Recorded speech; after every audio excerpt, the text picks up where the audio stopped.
Welcome to Jade Capital Partners end of week webinar. Before we begin, it should be noted that any advice is of a general nature only and that your personal circumstances have not been taken into consideration. Hello everyone, my name is Rob Clayton and thank you for joining me. To open today's webinar, I'd like to begin with the US dollar index. Now, over the course of the last few weeks, the market has portrayed a very bullish pattern, and as you can see, this uptrend now comes in at 98.45. While this level holds, although we are overbought in terms of the US dollar index, we could see this push up towards, if we look at the weeklies, of an objective to 99.60.65 or even higher to 100 and reassess from there.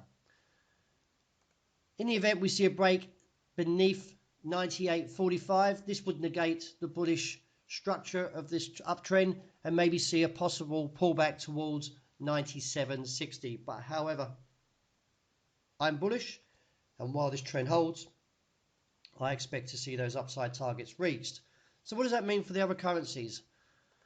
Well, the Australian dollar on Thursday rallied from 76.45 up to a high of 77 cents and clearly was rejected, as you can see here, with the 4 outside range days, and follow on from that rejection from that 77 cents region now puts pressure on the support at 75.85.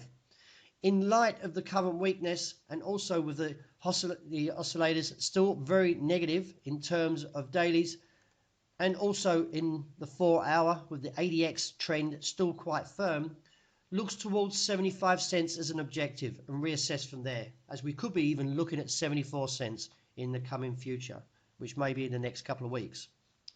The top side resistance now capped at 76.35 with 76.70 to 75 therma. Well, as you can see here, dollar strength holding. Euro went to the top side and rejected quite firmly from 109.45 twice in the last 2 days, and now looks for further weakness towards that objective that I'm holding at 108.25.40. Although I'm a little bit cautious to this view due to the fact that we are oversold in euro, like with the dollar index overbought, is that we could see a rejection soon from the lows, but I still look for that objective of 107.40.70 in the near term. Any advances should still contain by the resistance of 109.45 to 75. So in short, I still like the dollar strength, and I still feel that euro will eventually claim that prize of 107.40 to 70. Dollar yen, an interesting story here with dollar yen, due to the fact that it's making a 3-month high. Is I remember reading stories around the 3-month region that dollar yen could go to 90 to 95 to 96, 98, and the market was selling into that view. Now, 3 months ahead, we're pushing towards a 3-month high, and you can see here that the objective may hold towards 106 or maybe even 107. The reason behind that is the market short, and I expect to see the heat turned on and watch these shorts be squeezed out as the market pushes on towards that level of around 106 to 107. What would negate this view is a break of this uptrend, which is at 104.20. Beneath there exposes 101.05.30 and beneath there exposes 102.80 and then 101.05.30. So there's 2 levels to get a further negative outlook on dollar yen. So that's at 104.20 and 101.70.80. But in light of the current pattern, especially with a trend that's quite strong, stochastic's quite firm, and the histogram for the MACD is still very much in a bull trend, keeps that view to the top side. Sterling, well, continues to fail towards that 122.40.60 resistance. And in light of this pattern, especially with the technical breaking down picture further to the downside, is the fact that we are looking for a challenge of that level of 120.60.80. A break there would expose beneath the market where we saw that flash crash down towards 118 figure 50, which is the preferred target. But let's see if we can take out the third attempt towards that 120, 60, 80 level. If so, exposes that resistance fall towards that level of 118.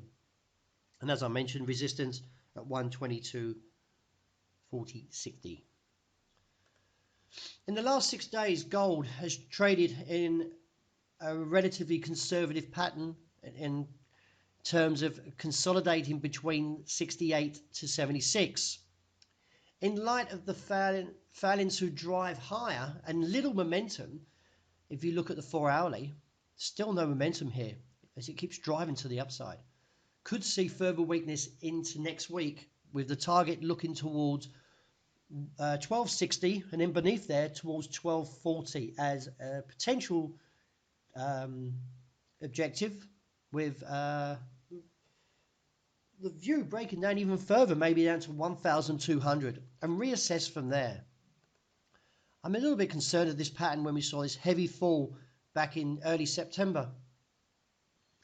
And we've only pulled back, or retraced, should I say, we've only retraced $29 in terms of how heavy it fell. So I'm still believe that the market is struggling to recapture that bullish sentiment. And as I say, I'm looking for that move towards 60 and then 40. Oil, I'm still looking for that 52.20 to cap and still looking for 49.40 to be challenged, and expect to see further weakness towards $46 a barrel and reassess from there. Although we've seen little follow through to the downside, any upside should be contained around that resistance of 50, 20, 60. And as I say, I'm still looking for this move lower. The S&P still very much bearish, and I'm still looking towards that 2098 to 2105 as an objective, especially after seeing an outside range day posted that we could see this market eventually fall lower.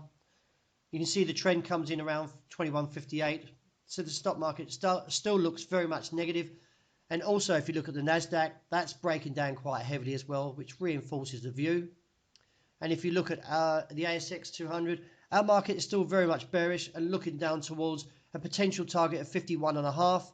At the moment, it's trading and respecting that 52.70 support from the break of 53.70. But however, in light of the pattern, it still looks like we can break down further in our market.